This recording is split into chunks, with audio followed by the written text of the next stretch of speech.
For everyone that's listening, thank you so much for coming back again. Obviously, last time was awesome.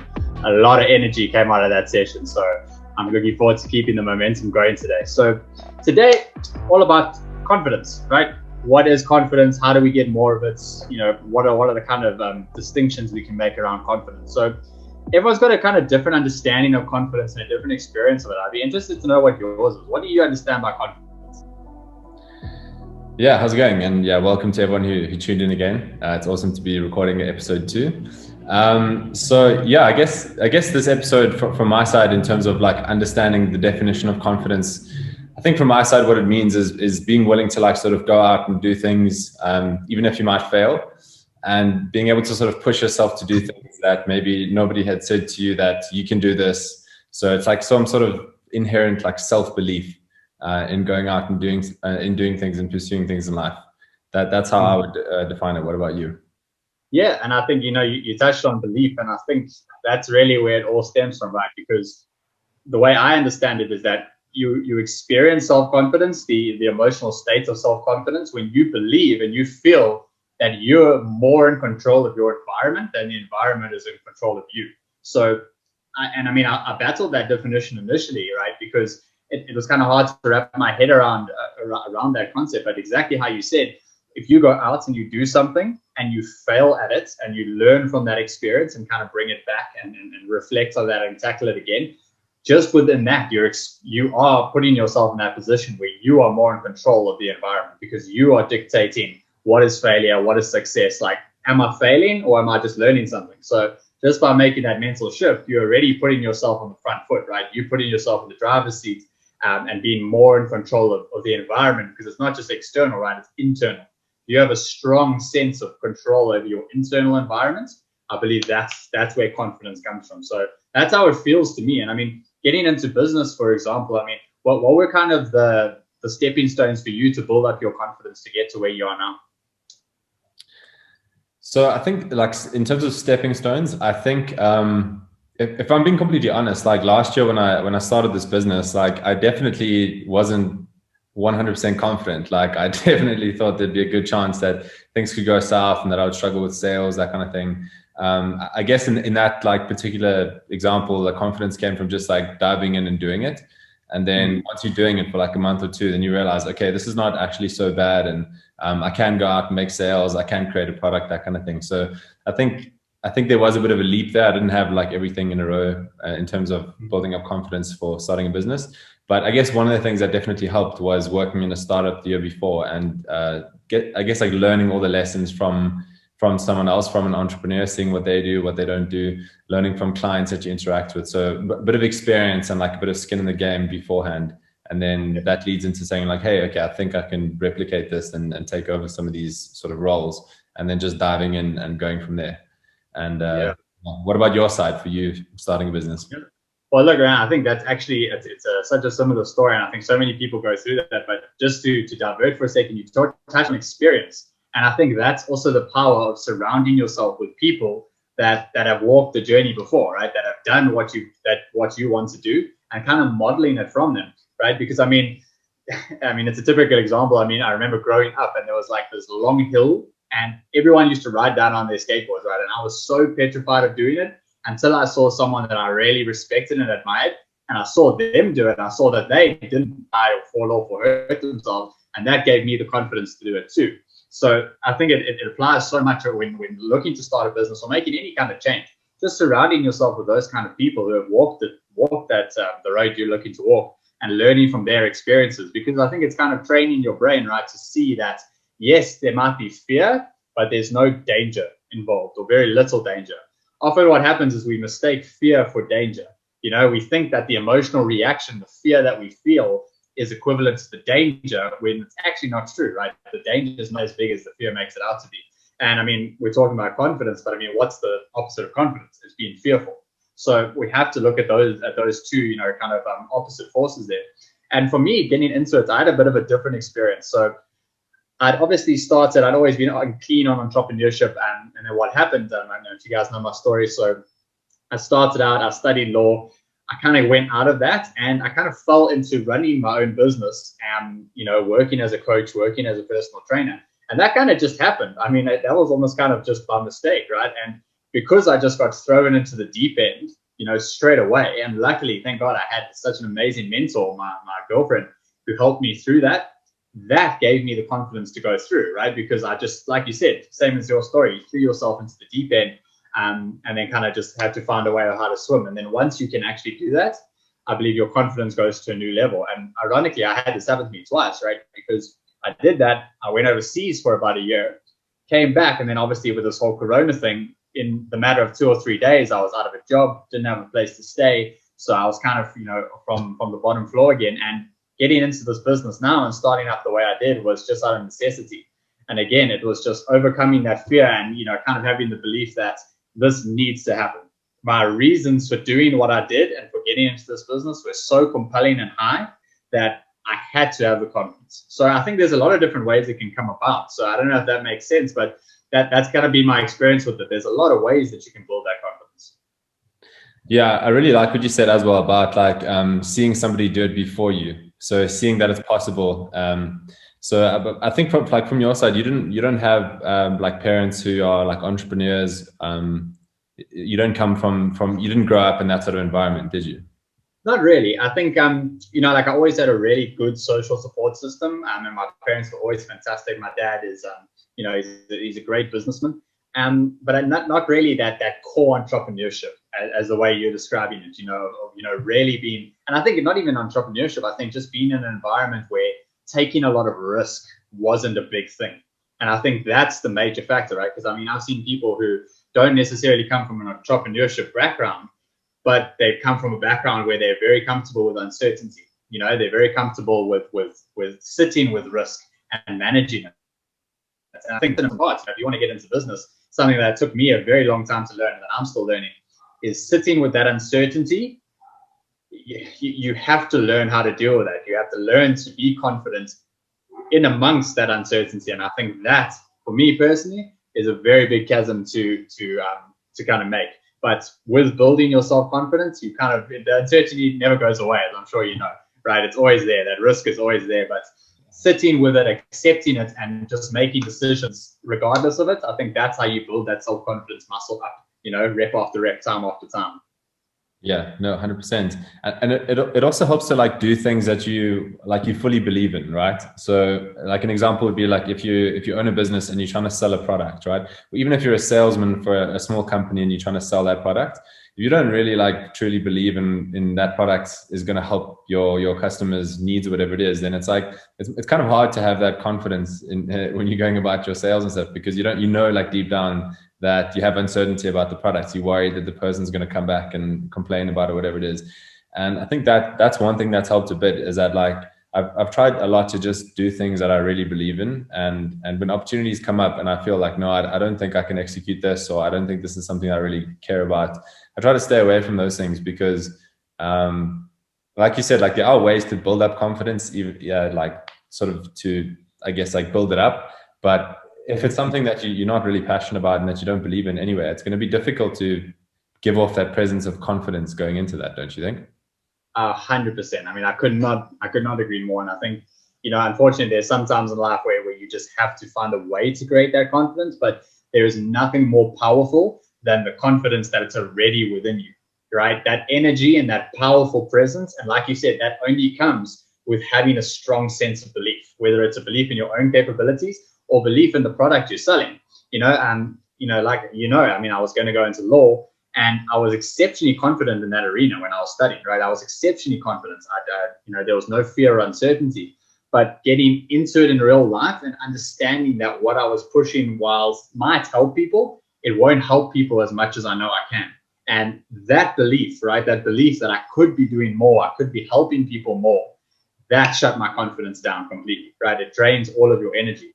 And you see this in all the time, right, with sales and that sort of thing. Another reason why I left the job I was working, because I knew that there was more I could give. I didn't believe in those products as much as I believe in the products that I sell now. And as soon as you have that belief, when you truly know that your product or your service is going to benefit someone else's life, then there's no real question of building confidence. It just comes through. So instead of building it, you're kind of just getting all the rubbish out of the way and letting what's already inside come through. So I completely, that's the foundation. That has to be there. Yeah, and that type of confidence is like very infectious, and you can tell it straight away. Like I think like I can pick it up, and I'm sure people who are watching this or listening to this can also see this when you talk about like mindset, personal development, that kind of thing.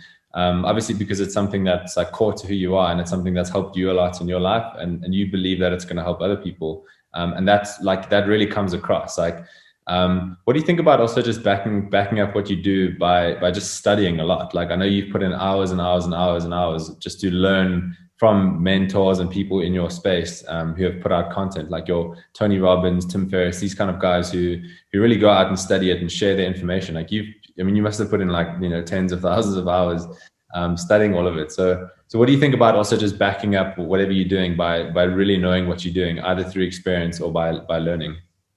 I think that's like the bread and butter. You know, I think and I'm happy we're having this conversation because I actually haven't looked at it in this context, right?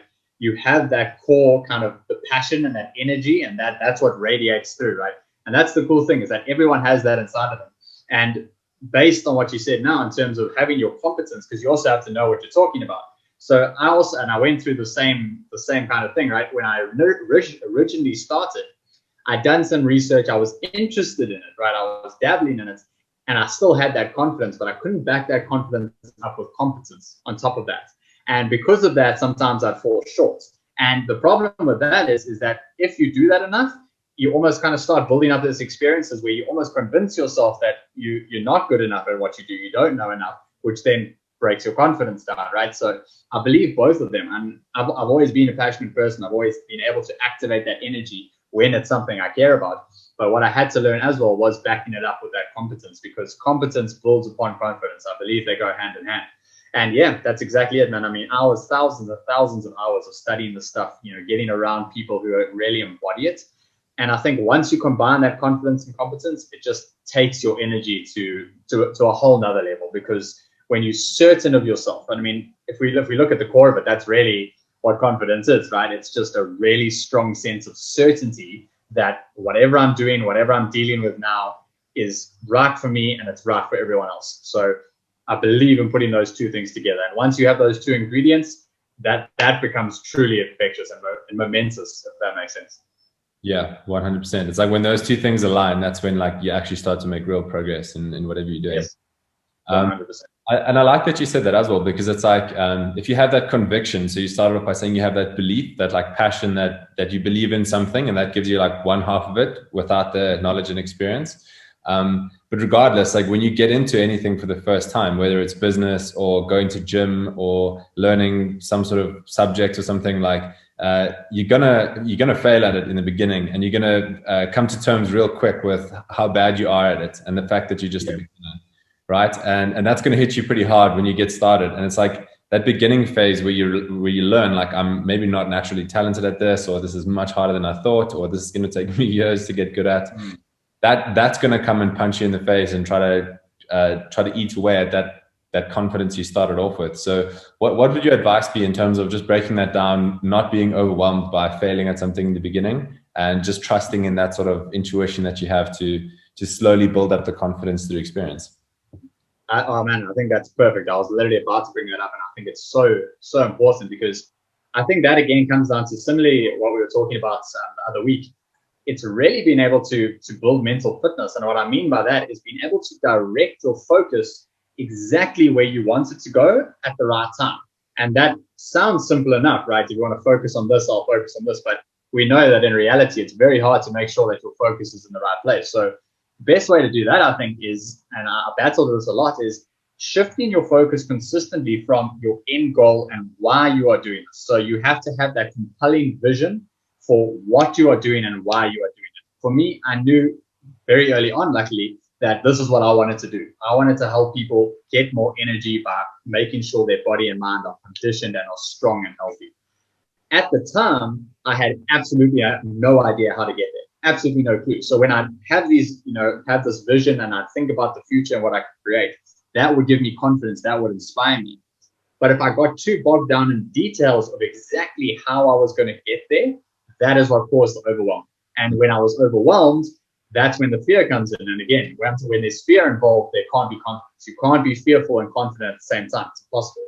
So again, I think it's that ability to be able to shift between what do I want in the future? Why am I doing this? Why is it important? Kind of a more higher chunk esoteric kind of thinking, and then bringing it back to what is immediately in front of me. What path can I take? What step can I take to make this a reality? And I think what really bogged me down for a while and knocked me off in terms of my confidence was thinking that my action steps, the map, the kind of path that I'd chosen to get where I wanted to go, that was the way, right? Because what happened is when that didn't work anymore, or roadblock, I get overwhelmed and I lose my confidence instead of just focusing again on the vision and finding another way around.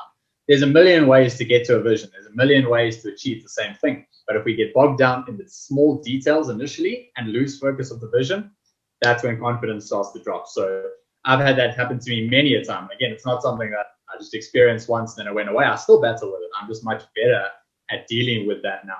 I don't know. Have you ever experienced that before? Kind of getting overwhelmed by the steps instead of the vision? Yeah, 100%. Like I definitely, I think they're two different things. I think it's cool to have a vision and stuff, but also if you have a very big vision, like for your life, that can almost make it easier for you to then compare where you are now to where you want to be. And then you put two and two together and then your confidence drops because you realize how far you have to go. And I think that sometimes it can be dangerous as well to have these huge visions without, like you said, breaking it down into smaller blocks.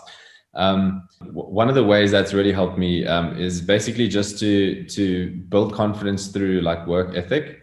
So, because everybody can have, a dream or a vision or some sort of big plan for what they want to do. And that's great. It's good that we all have that. But I think that's not what is going to give you like sustained confidence. I think sustained confidence comes from actually doing something again and again and again over a long period of time. And just knowing, like, even if you had a bad day or whatever it is, like, you just know, at least I got up and I did what I've been trying to do again and again. And so I think that real, like, lasting confidence comes through work and through discipline more so than it does through like a big vision. Definitely. And I think that's really the core of that concept of mental fitness. Being able to consistently shift your focus between those two things. Right? Because obviously you need the vision, you need that overall goal to keep you motivated to go. But I completely agree. If you focus on that too much, your confidence is going to drop because eventually you're going to consistently compare where you are to where you want to be. And you're just going to focus on the gap, right? And as long as you focus on the gap, you have this belief that you're not enough, that where you are right now is not good enough. And what is a better way to destroy confidence than that, right? Is by instilling that fear. So I completely agree. I think you have to have the ability to look into the future, but for building confidence long term, it's those day-to-day steps. It's the grind. It's putting in the work. And I think that's interesting for two reasons. I think firstly, coming back to what I said earlier, confidence is based on how much you believe you're in control of your environment. You're focusing on the future, like we said last week, you can't control that. Yes, you can do as much as you can to reach that, and of course you should. But at the end of the day, you can't control it. A meteor can hit Earth, COVID comes in and wrecks your business. Something can get in the way. And if you are consistently placing your worth and your confidence on something out of your control, you're leaving yourself open to get knocked off the wagon, right? But if you're focusing on your day-to-day grind, like you said, I got out of bed, I did something today, I put in the effort, that's within your control. And it's almost like you're building a relationship with your mind, right? And this is the way I like to see it, is that there's two of us. There's you, who you are, and then there's this 2 million-year-old machine that we've conditioned. We've got to form a relationship with it. And if we consistently give our brain evidence that, look, I got up, I set an intention, and I actually followed through, I've made a promise and I kept it, that builds the trust. And that is what actually builds that confidence up, because you're building trust with yourself. And that, I think, is a big part of confidence, making sure you keep those promises and sticking on that daily grind. Is that what you were meaning? Yeah, 100%. I think it's kind of what you're saying. Like, we all know what we need to do to get where we want to go, right? We can all look at a big vision for where we want to get to, and we can kind of reverse engineer that and say, well, if I want to get to B, then I need to go and stop at these certain goals along the way, right?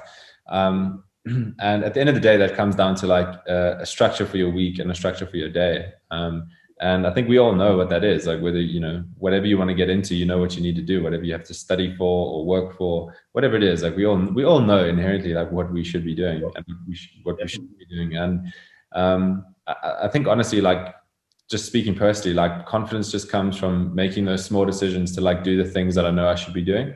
But at the same time, I'm very aware, like if I'm not doing something that I should be doing, if I'm doing something that's time wasting or whatever it is, like I'm very aware of it as well. And definitely if I don't pull that back fast enough, like if I let a whole weekend slip where I don't do the things that I said I was going to do, then it's pretty hard to like fight back to that position where you feel like in flow, like I'm fully confident. So but I don't know about you, it feels like an ongoing thing. I don't feel like I've been in one constant state of confidence. I feel like it's like a daily grind.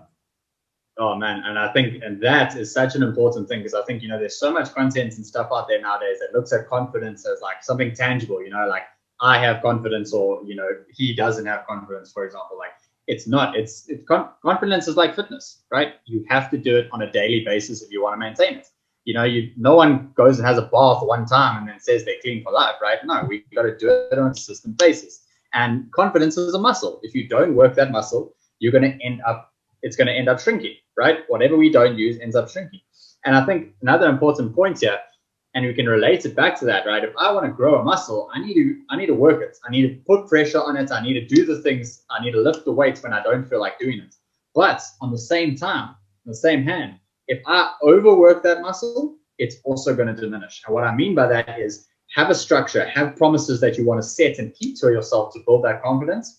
But we have to make sure that we're kind enough to ourselves to have expectations that are reasonable. Because I have, and I can say happily that I'm still struggling with this today.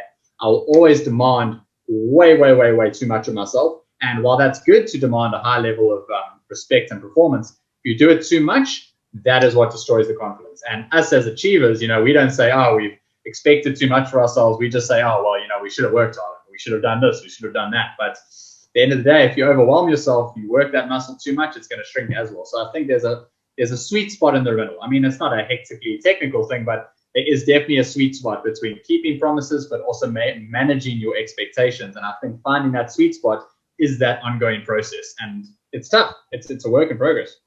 Yeah, 100%. So I want to bring up like a quote. So this is obviously, I've seen you share like quite a bit of Conor McGregor stuff on your Instagram page at the Wellness Mecca. And he's probably like a character within our sort of, our generation, someone who has like insane self-belief and confidence in what they've gone out to achieve. And that's definitely like awe-inspiring in many ways. And he has a quote like from way back where he says, at the end of the day, you have to feel some way. So why not feel unbeatable? Why not feel untouchable? Why not feel like the best to ever do it? And that quote is basically saying like, at the end of the day, like we've got this one life and you have to see yourself in some light, right? Like you have to choose how you're gonna look at yourself. And you can either go around walking around all day saying, fuck, I'll never be able to do that. I wish I could do what that person's doing. I'm not, a musician or a singer or a business person or whatever it is. Like I could never look like that. You can go around telling yourself those things all day. No one's going to stop you. You're only really just fucking up your own confidence. Or with the same amount of energy and in the same amount of hours, you could go around telling yourself that you are the greatest at what you're doing, or that you are on the path to being the greatest, or that you can make a difference in the world. It's like you have the same amount of hours in the day, and it's the way you talk to yourself. You have both options. So why not feel the one? And that's a really powerful quote that I enjoy. Oh, I love that, man. I love that. And that's actually one I haven't heard from Conor McGregor. And I think it's so true, though, right? Because, I mean, what happened is that we have to program this brain. I think that's what some people, we don't realize, myself included, it meant for a long time in my life. We have to feed ourselves the right beliefs and the right attitudes, the right thoughts, the right emotions. We have to feed ourselves that information in order to grow. And if we don't, it's going to take it from somewhere, right? If we don't do it ourselves, we're going to learn from other people. And most of the time, we're not going to learn from sources that are actually beneficial for us, right? We're going to listen to that teacher, or that one time your parent said something, or that girl that broke up with you that said X, Y, Z. We're going to focus on all of those external things to tell us who we are and what beliefs to have about ourselves. And I mean, that's the same thing as, taking your computer, logging in, opening it up, going past the password, and then leaving it in the middle of a city center for anyone to put any virus on it. I mean, we would never do that. But why do we do that with our brains? We're taking in all these beliefs about who we are and what we're capable of from people who really don't know any better, right? So it has to come from that internal place. And I think this is a big part about controlling your focus. and controlling the environment, because again, it's internal as well. We control our internal environment. So if we can cultivate those beliefs within ourselves, from ourselves, then we're in control. Then we're actually going to be able to trigger those emotions that we want to feel. And like he says, you're going to feel some way at the end of the day. You can either consciously make a decision to do it, or you can let the environment do it for you. Same thing with eating food, right? We can either consciously decide that we're going to get that healthy food, we're going to pack that meal, or we can let the environment decide. And I don't know when the last time you went to a petrol station or fast food restaurant, but those automatic things are not always the best choices. And it's the same thing with opinions about ourselves. We have to make a conscious effort, because the environment will give you things that you do not want to program into yourself. Why do you think that we are, like, as a species, I guess, like us humans, like, why are we so deeply programmed to care about what other people think about us, what they say, or, you know, how other people feel about what we do? Like, why is that? I mean, if you look at other animals in nature, I don't think they give two shits about like what other animals think about them. They honestly just think about, you know, the present, danger, food, those kind of things. Why is it? Like, is it because we're social creatures? I know you talk about this 2 million-year-old brain. Like, is it just programmed in us to care what others think? I think, and I might be repeating myself from last time, but I honestly believe it comes down to fear. And the reason I say that is because we are social creatures, right? So if you think about an animal in the wild, right? I mean, let me ask you, if we had to take a little baby, right, tiny baby just been born, right, maybe 2 or 3 weeks old, we had to leave it in the middle of the Amazon rainforest, how long do you think it would survive, roughly? I mean, I've watched the Jungle Book, so it's possible, but probably a day. Awesome, right? So maybe a day. So look at animals now, right? Look at birds, monkeys, all of those things. What happens to their young? Their young are born 2-3 weeks, a month max. That mother is booting that thing out of the nest, and it's by itself, right? The reason is that those animals are inbred with a certain superpower, if you'll call it that, right? They're either fast, or they're stealthy, or they're camouflage, or they've got big teeth or big claws. We don't have any of that, right? Especially as babies, right? We are not in any position to defend ourselves. So then how is it that we are the apex predators? How is it that we run this world if we can't even survive the first 10, 15, 18, 30, for some people, years of our lives without our parents? Because our superpower is connection. Our superpower is love. And that is the reason, the only reason you and I are here today is because someone loved and cared about us enough to put our needs before theirs. It's the only reason. And it's chemical, right? That love, that connection creates oxytocin. That's why mothers can lift cars off babies. That's why mothers cannot give up their children. So this need for connection and this need to be connected to other people is so strong because it's literally our superpower. It's what keeps us alive, right? As a little baby, that's our only thing that gets us to meet our needs, because someone loves us enough to meet our needs. So circling back, we believe that love is life, right? As corny as that might sound, we believe that love is life because love is our superpower, and without love, we'll die. So if we do not, as we get older, as we get up and we actually become competent adults and we can actually manage ourselves, if we don't have the ability to create that internal sense of love and connection, to say to ourselves that we are competent enough to give ourselves love and to look after ourselves, right? We will consistently seek that validation from other people, because your brain's blueprints literally believes that love equals survival. So that's my take on why we are so drawn to other people's opinions, because our brains think that a lack of connection, a lack of attention or love means death. And that's why we'll always pursue it. I don't know if that metaphor makes sense, but that's the way I see it. Yeah, that makes perfect sense. Like, if you just go way back, like from an evolutionary standpoint, like why it's beneficial to have people, you know, respect you, look after you, like that definitely makes sense. Like the runt of the litter that none of the animal parents cared about was always the one that died, right? So that makes perfect sense. And I guess, like, even though it is, I guess you want both. Like, you want self-confidence in what you're doing, but you also don't want, you know, people to hate you. Like, you want people to be connected to you, so that, you know, that's obviously just beneficial in whatever you're doing, like to have more people connected to you. So how do you find that sort of balance between being, you know, supremely sort of self-confident, but also not like arrogant and disrespectful to other people? How do you find that balance? Oh man, that's such a good question, because I think that's that kind of dichotomy. I mean, if you kind of look at it on a scale, you have people who are very, very dependent, you know, just in general, very dependent, not a lot of self-confidence, you know, they kind of need that validation. And then you have the opposite end of the scale, right? People that are arrogant, confidence taken to that level of arrogance, and, not wanting to connect with other people. So I think the balance in between that is just understanding that I'm a competent person. I have confidence in myself to be able to create what I want to create. Remembering that when we work together, it doesn't matter how incredible someone is. If you put two people together, it's twice the brain power, it's twice the passion, it's twice the energy. So independence is fantastic and it's necessary and it's powerful, but interdependence, that is how we change the world.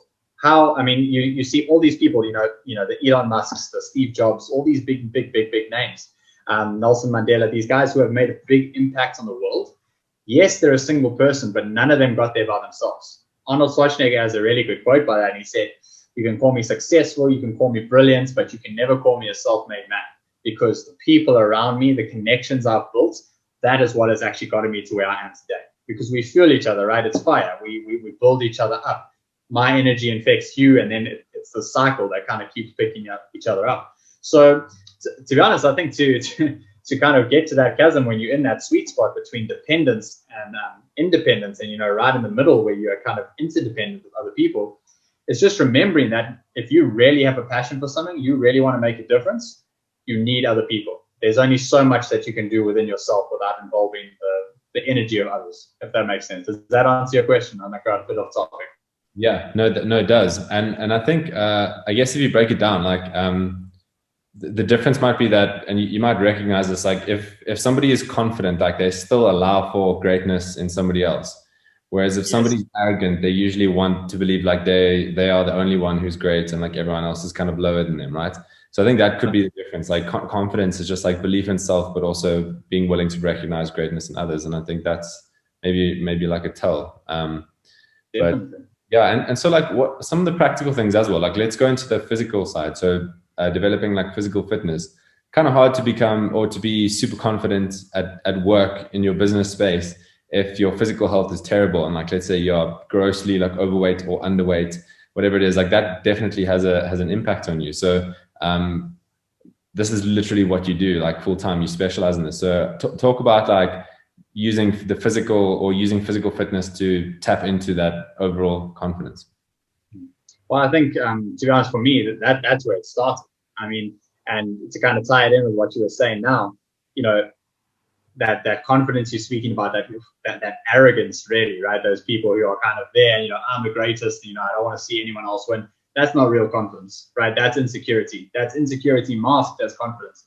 And I experienced that myself as well. And I think now linking the sense of the physical fitness, for me, that's where it started, right? Because I didn't feel like I had control. I had no control over my environment. If I was in a bad environment, a negative environment of people fighting or whatever the case was, or I just wasn't in control. So when I first started exercising, when I started working out, I kind of realized that I had control over this, that if I put in this much effort, I'd see the results. And it wasn't something someone could do for me. It wasn't something someone could take away from me. And that sense of control and self-efficacy in that field, that is what helped me build that initial confidence, right? And get that going. So look, I think there's a lot of ways you can approach it. I mean, firstly, your physical appearance, and this purely comes down to your blueprints. I mean, I know people who are overweight and they are the most confident people I've ever seen, because their blueprint says big is beautiful, for example, right? Someone else's blueprint might be, I need to be 50 kgs, 3% body fat, and then I'll feel confident. So I think there's a lot of room there in terms of finding out how you define how you want to be as a person, because that's really going to be what the confidence stems on, right? Do you think you are representing the person that you think you should be?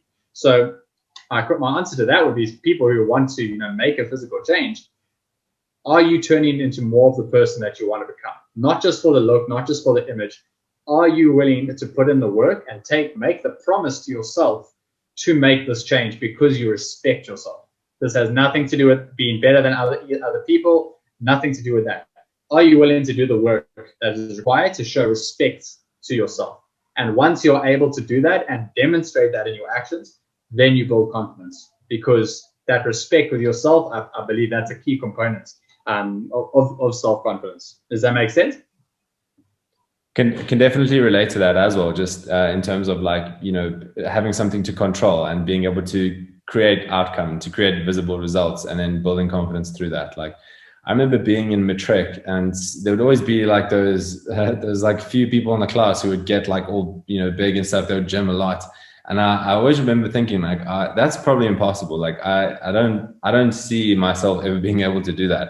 But then remember when I was training with you and Nick and all of us in Durban, and like we were actually creating those results, and that makes a lot of sense of why that was so addictive back in, you know, like 19, 20 years old, is because you have control over it, you put in work, and then you see results. And I think that same process, like it applies to everything, like business, life, career, whatever you're doing. It's like understanding what you do, breaking it down, putting in a lot of work, pushing yourself, and then seeing the results. And then it's like a reinforcing cycle that just keeps building confidence all the time.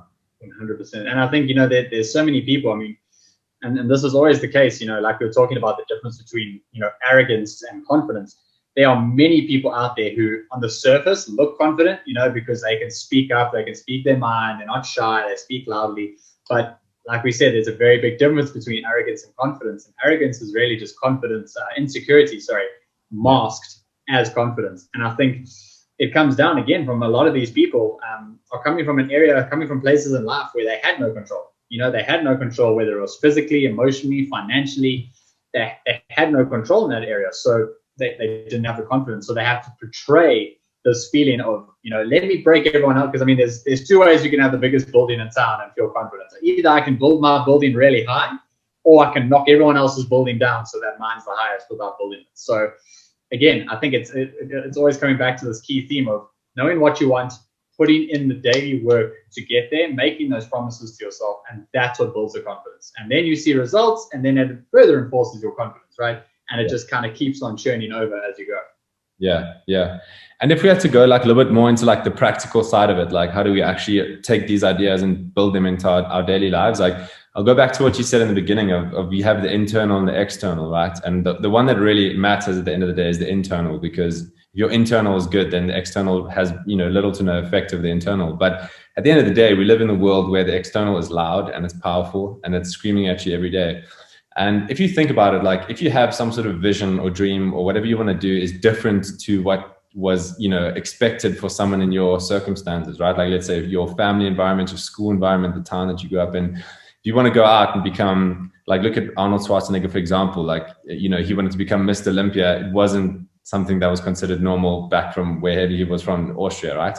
So what I'm trying to say is if you have this vision that doesn't make sense to your external environment, where you start to have that vision, like pretty much everyone and everything in that environment is going to say to you, like, that's crazy. It's not going to make sense. You're not somebody who can do that. People like us don't achieve things like that.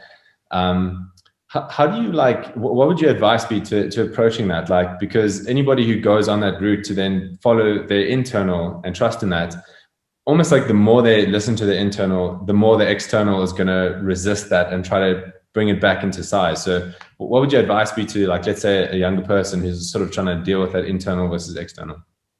Yeah, well, look, I think it's that external noise is always going to be such a big factor. And the sad part is, you know, when you have such a strong internal belief in yourself and you are so passionate and so, you know, internally driven to get to somewhere, people in your external environment are going to try to keep you where you are.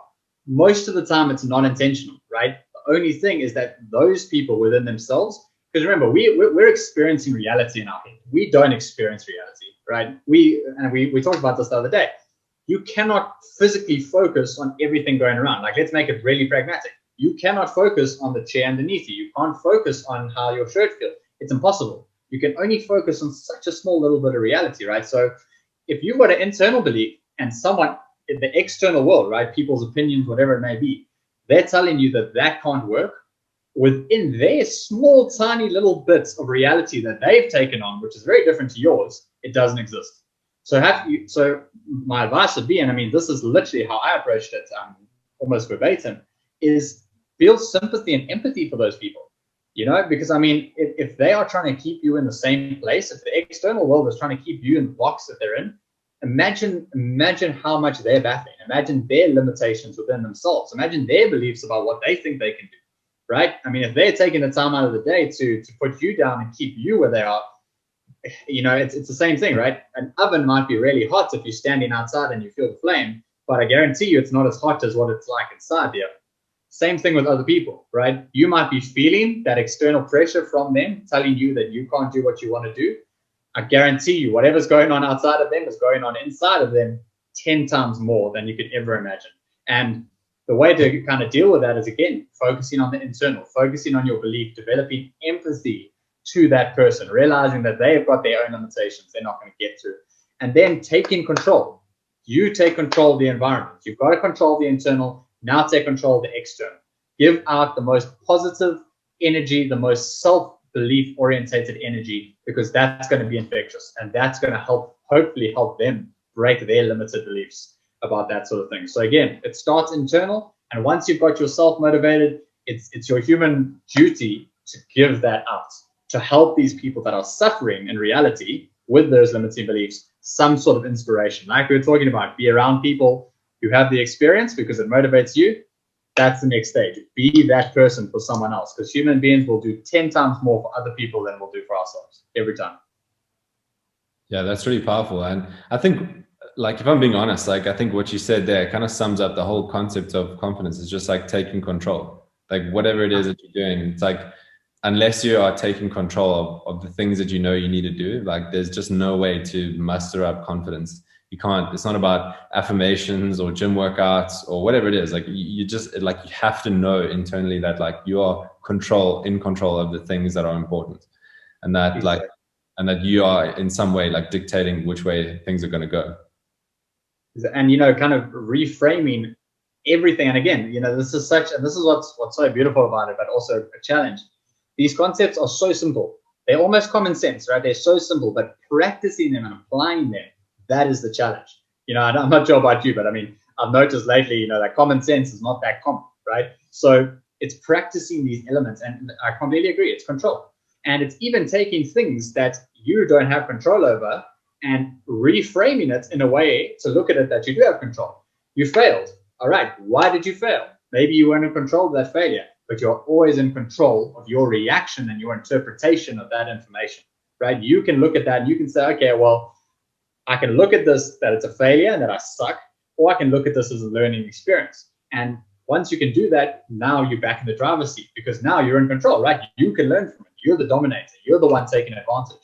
But if I'm the victim and I'm failing and failure is on me, I'm not in control of that at all. So yeah, 100%. It comes down to focusing on what you can control. And I mean, reframing things so that you see it in a way that you have control. I mean, we make up all kinds of bullshit in our head all the time. That's not true. And we react emotionally to that. We might as well do it in a positive way. You know, like Connor says, you can either feel good at the end of the day or you can feel shit. So we might as well feel good. Yeah, you might as well. Like, it'd be a terrible life to get to like your old age and realize that over all this time, you could have felt positive about what you're doing, and you could have believed in yourself more, because then you'll be out of time and you can't go back and stuff. So I think this is a really important topic, and it's something that is definitely important to me, and I'm pretty sure to you as well, and to anyone who's listening to this. Like, it's something worth like figuring out like in your 20s or while you're younger, because it'll set you up for whatever you do in life. Like being able to just like go after things and tackle things that you are interested in, regardless of failing or succeeding, whatever it is. Just saying like, fuck it, I'm going to go at this. I'm going to take the time to learn it and to get good at it. And I don't need like other people to tell me why that this is a good idea. Like I have enough belief internally that this is important, and I'm going to get there. And when I get there, I know that, you know, people will see it and people will buy into it, and it will help other people. So to summarize like some of the talking points here, like I guess I'll just run through some of them, and maybe you can and jump in and add some of the things that I've missed. But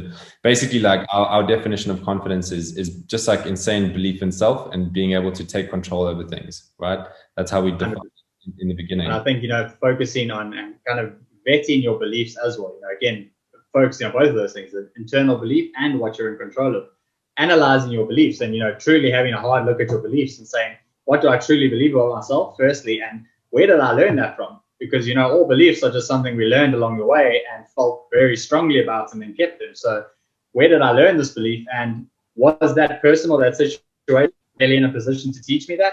And I think that's another way you can unwind that point specifically. Yeah.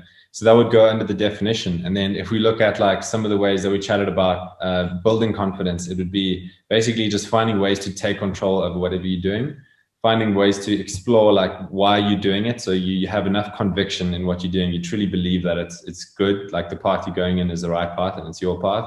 That helps a lot. Just by taking the time to learn things, to study things, to put in the work, to create like a structure and to like stick to that structure. So a lot of confidence maybe that you and I have built in our own separate fields that we're still working on is just in doing the things that we know we need to do. And by doing that over enough time, then confidence sort of catches up with you and it you know, sort of gets behind you. So just creating that structure and doing things that you need to do. Yeah, and I think that's perfectly summarized. You know, it's essentially those 2 points. I mean, competence builds confidence, firstly, and secondly, you know, keeping small daily promises to yourself. You know, like you said, doing the things you need to do and building that relationship with yourself of trust and respect, because that's what promises do. And once you have that, you know, you have that internal belief that you are enough, you are good enough, you have a good relationship with yourself, and you've got a good relationship with yourself, you're going to be confident.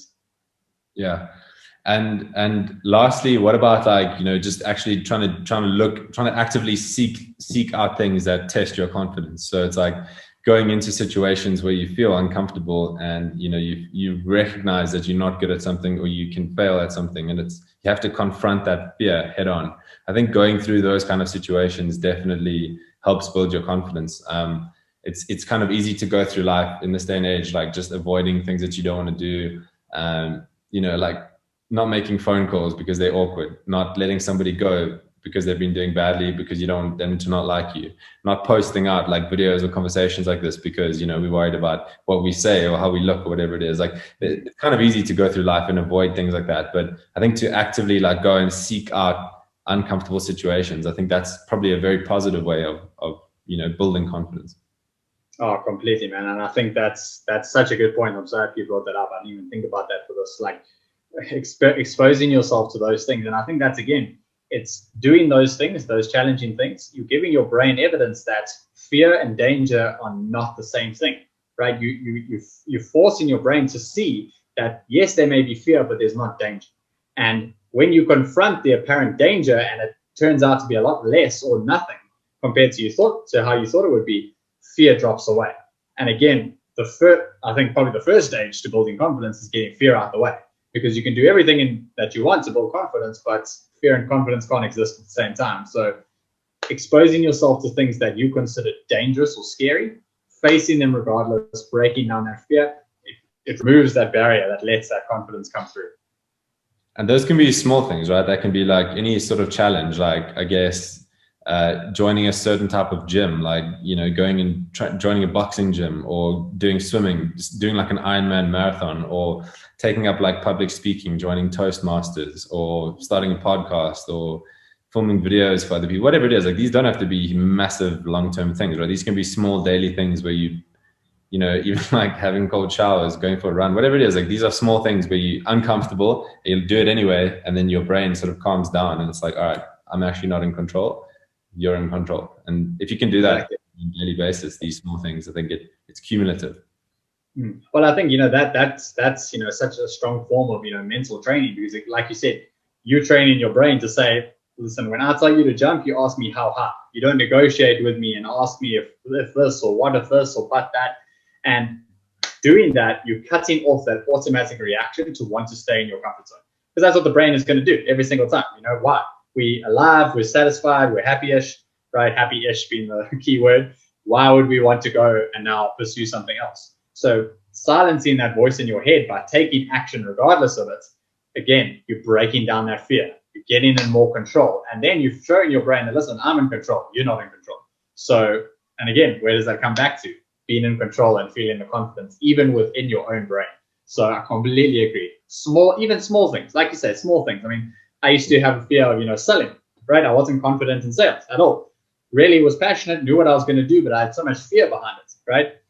And what I did to do that, I mean, quite a drastic thing, but I literally just used to download every single contact I could have and message 300 to 400 people, you know, every single week. And because of those small, tiny little repetitions, small phone calls, small message, small video call, whatever it is, I built that confidence from there, because I realized there was no danger. So it just came through. I like what you said there, like you realized there was no real danger and that was all made up in your head. Like, at the end of the day, like having that attitude, like what is the worst that could happen? Like, what's the worst that could happen in starting this business? Okay, maybe I don't, succeed and buy myself a mansion and, list my company and go up there with Spotify and Instagram in the first 2 years. Who cares? Like, what's the worst that can happen if I start going to gym and I don't see a lot of results in 2 months? Whatever it is, like, just really like being almost like fatalistic. Like, what is the worst that could happen? Fuck it, like, maybe just try it. I think that helps. Oh, man. That's awesome. And honestly, that is a tool that I've used so often in my life. To literally exactly that. I mean, it's so simple and basic, but literally, what is the worst thing that could happen? Like, will I die? No? Then it's cool. Then we'll get through it. And, obviously I don't practice that all the time. It's like we said before, it's an ongoing process. But just being able to have that idea, because your brain will make up all kinds of different things, like you said. And I like how you put it, if I do this, I might not get a mansion. I might not have R1 million in the bank account. I mean, think about how ridiculous that is. Your brain is stressing about losing something that you don't even have. I mean, it's ludicrous. It's absolutely ludicrous, and like, how are we meant to be confident if our brain is creating fears literally out of nothing? So taking that time to be in control mentally and that mental fitness, that is such a core component, because once you have that control, you become the driver instead of the driven. And I think that is power. Yeah. No, awesome. No, thank you, bro. I think there's definitely some great advice that you've shared there. And I think this is something that I wish I could have watched, when I was like 16, 17 years old. But this is powerful. So thank you for that. The tips. Is there anything else that you want to leave people with? I think the overall theme always is that energy is power. The more energy rich your state is, the more powerful and positive your mental and physical state is, the better you're going to show up. Because we've all got greatness within us, as corny as that sounds, but what brings us down is a low energy state. If you're in a low energy state, I don't care how good you are, what you do, it's never going to come through. So developing a high energy state of strength, confidence, and positivity, that's the first step to everything.